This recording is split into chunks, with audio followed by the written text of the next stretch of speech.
कक्षा 7 विषय गणित की ऑनलाइन क्लास में आपका स्वागत है। कक्षा 7 में हम कर रहे थे प्रश्नावली 11.4, जिसका हम प्रश्न नंबर 10 कर रहे हैं।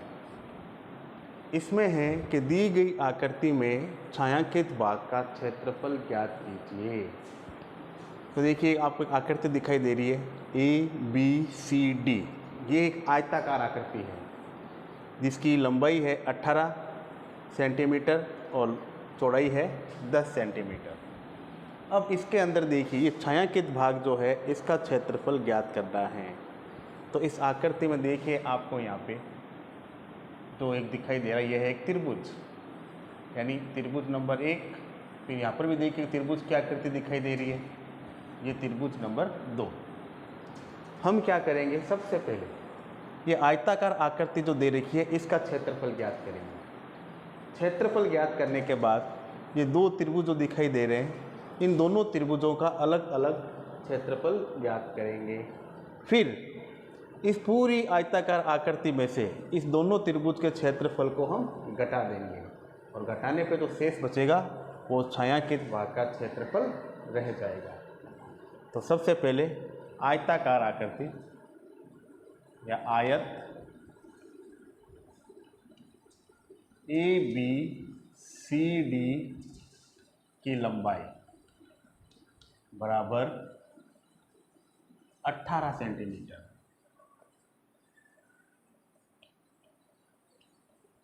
फिर आयत ABCD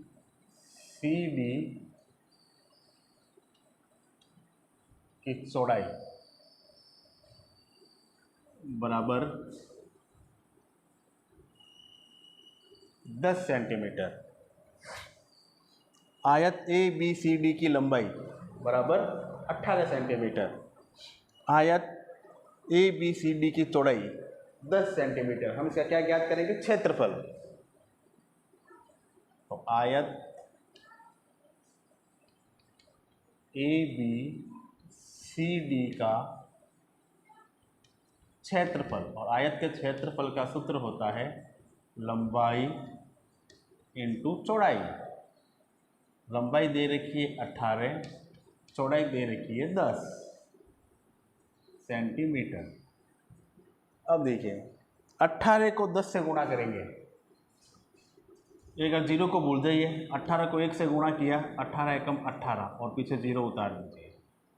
दोनों इकाइयाँ सेंटीमीटर में है, सेंटीमीटर को सेंटीमीटर से गुणा करते हैं तब क्या आता है, सेंटीमीटर स्क्वायर, और इसको हम वर्ग सेंटीमीटर भी कहते हैं। तो इस पूरी आकृति जो दे रखी है BCD, इसका क्षेत्रफल निकला 180 सेंटीमीटर स्क्वायर।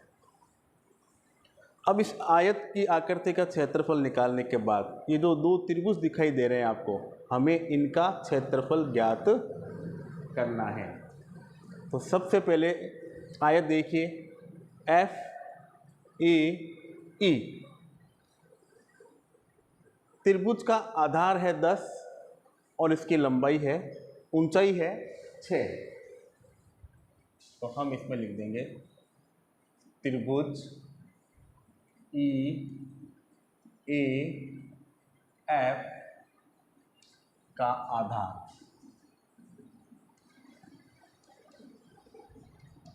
ये दे रखा है 10 सेंटीमीटर। फिर त्रिभुज EAF की ऊंचाई 6 सेंटीमीटर। त्रिभुज EAF का क्षेत्रफल सूत्र होता है 1/2 इंटू आधार इंटू ऊंचाई। तो 1/2 आधार है 10 सेमी, ऊंचाई है 6 सेमी। अब हम 2 का भाग 10 में लगाते हैं, तो 2 का भाग हमने लगाया 10 में, तो 2 पंजे 10। तो 5 को 6 से गुणा किया, 5 छंग 30 सेंटीमीटर स्क्वायर। ये हमारे पास जो पहला हमारा जो हमने त्रिभुज माना था 1 नंबर, इसका क्या ज्ञात हो गया? क्षेत्रफल। अब इसी प्रकार के त्रिभुज नंबर 2 जो सी बी ई, इसका आधार दे रखा है यहाँ पे 8 सेमी, ऊंचाई दे रखी है 10 सेमी। तो इसी प्रकार से इसका भी क्षेत्रफल ज्ञात करना है। तो त्रिभुज सी बी ई की लंबाई, सी बी ई का आधार ये दे रखा है 8 सेमी। फिर त्रिभुज सी बी ई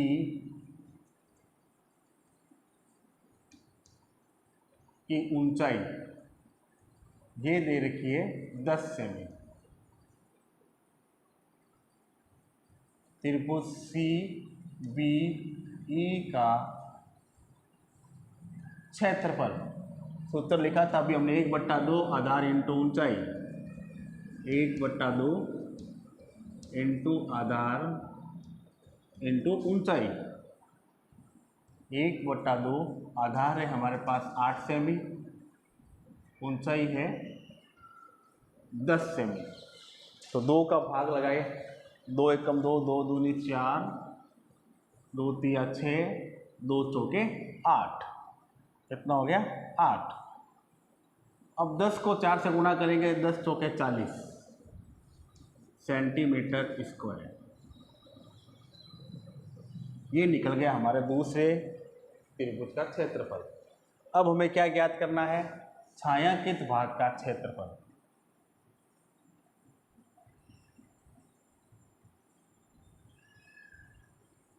छायांकित भाग का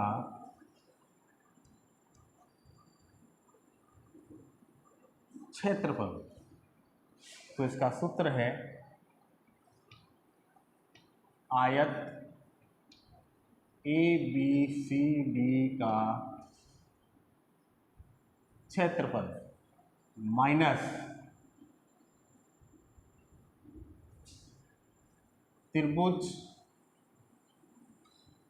ई ए एफ का क्षेत्रफल प्लस त्रिभुज सी बी ई का क्षेत्रफल। तो आयत का क्षेत्रफल है 180 माइनस त्रिभुज ई ए एफ का क्षेत्रफल है 30 प्लस ए त्रिभुज सी बी ई का क्षेत्रफल है 40 सेंटीमीटर स्क्वायर।